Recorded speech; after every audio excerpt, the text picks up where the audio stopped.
Good morning everybody. आज का लखनऊ हो रहा है फेमस अपने रिकग्निशन के लिए, क्योंकि लखनऊ को मिली है UNESCO's recognition as city of gastronomy. आज हम उसी पे चर्चा करेंगे। टॉपिक्स क्या हैं? Lucknow and UNESCO recognition, UNESCO creative city of network that is UCCN, and Indian cities जो यूसीसीएन की लिस्ट में है, and some related PYQs। Lucknow जो है उससे मिली है UNESCO creative city of network that is UCCN में recognition for the category of gastronomy in the year 2024। Lucknow has become the second city after Hyderabad which got its recognition in 2019 again as the city of gastronomy। अब लखनऊ जो है वो famous है अपने लाजवाब खाने के लिए, और माना जाता है कि इसके रूट्स जो हैं वो शाही रसोई में है अवध की। और वो जानी क्यों जाती है? वो जानी जाती है अपने धीमी आंच पे बनने वाले खाने के लिए, जैसे दमपुख्त।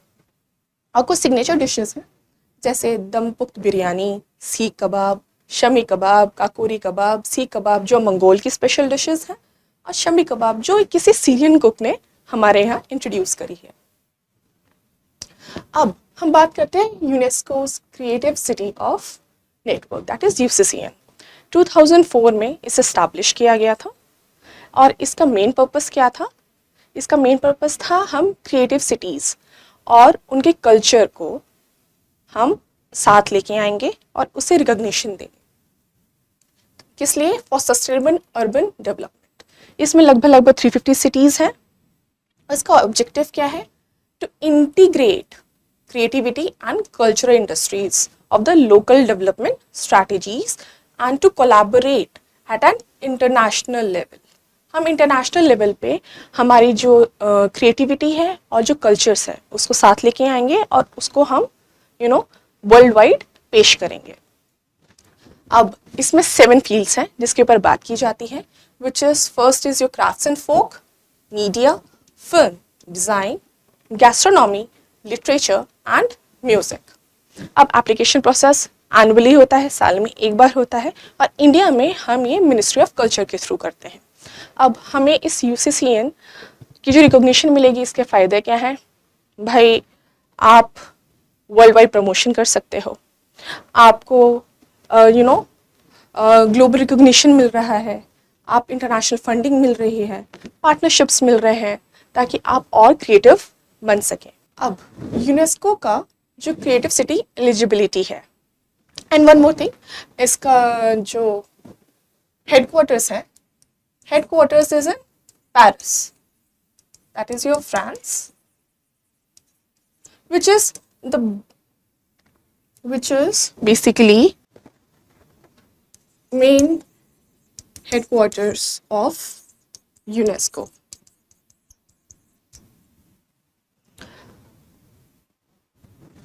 अब यूनेस्को क्रिएटिव सिटी एलिजिबिलिटी, इसमें इसकी एलिजिबिलिटी क्राइटेरियाज में क्या क्या आता है?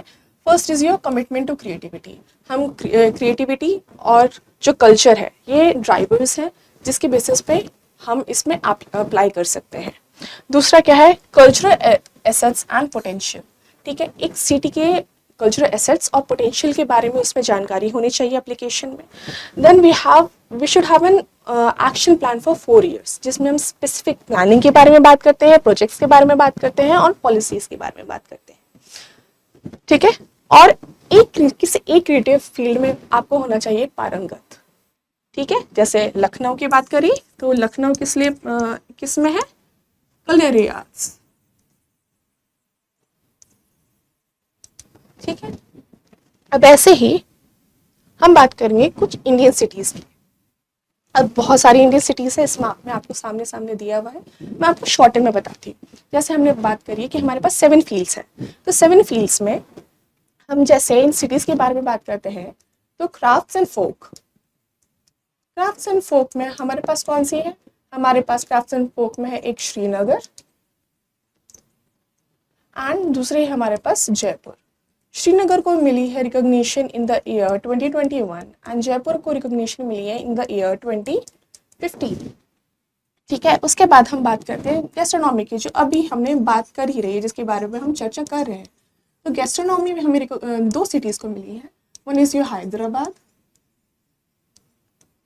That is 2019, and again Lucknow for the year 2024। ठीक है, जब हम म्यूज़िक के बारे में बात करते हैं तो म्यूज़िक में 3 सिटीज़ हैं। One is your Jaipur, one is your Chennai music, one is your Varanasi, and another one is your Gwalior. Chennai और वाराणसी को रिकॉग्निशन मिली है 2017 में, और ग्वालियर को रिकॉग्निशन मिली है 2015 में। Sorry, 2000 for the year 2023। Gwalior को रिकॉग्निशन मिली है फॉर द ईयर 2023। ठीक है, अब हमारा आया for the city of literature. अभी 2023 में रिकॉग्निशन मिली थी हमें लिटरेचर के लिए मिला है कोझिकोडे, COZHIKODE, कोझिकोडे। ठीक है, और हमें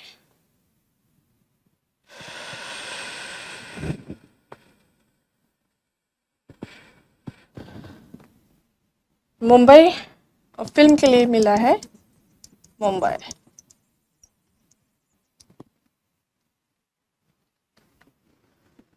तो Srinagar for the city of crafts and folk and art, Jaipur for crafts and folk arts in 15, Mumbai आपको मिला है film recognition 2019, Hyderabad gastronomy 2019, Chennai creative city of music 17, Varanasi creative city of music 17, Kozhikode city of literature in 2023, and Gwalior city of music in 2023।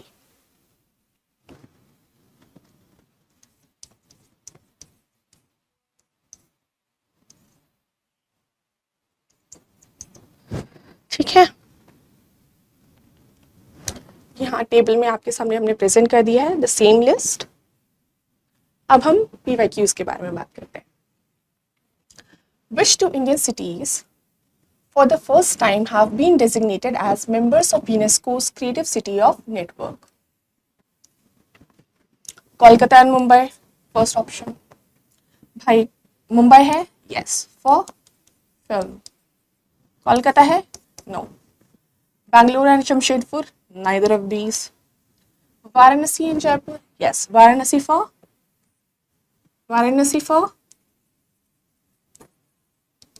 music and Jaipur for folk arts, right?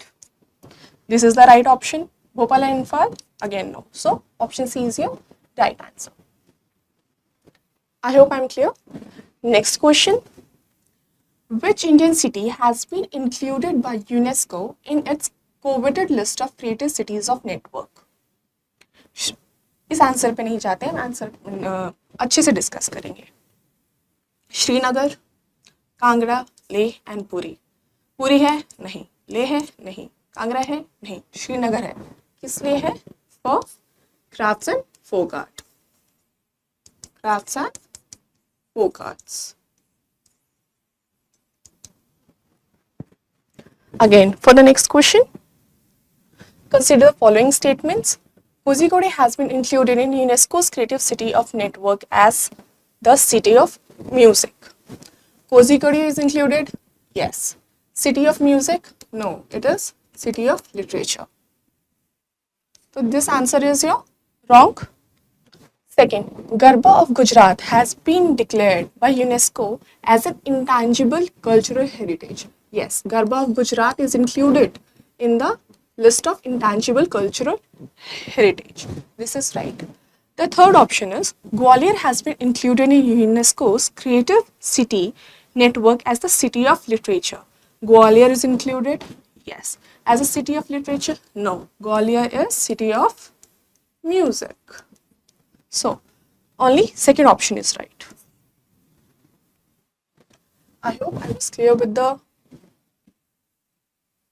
questions.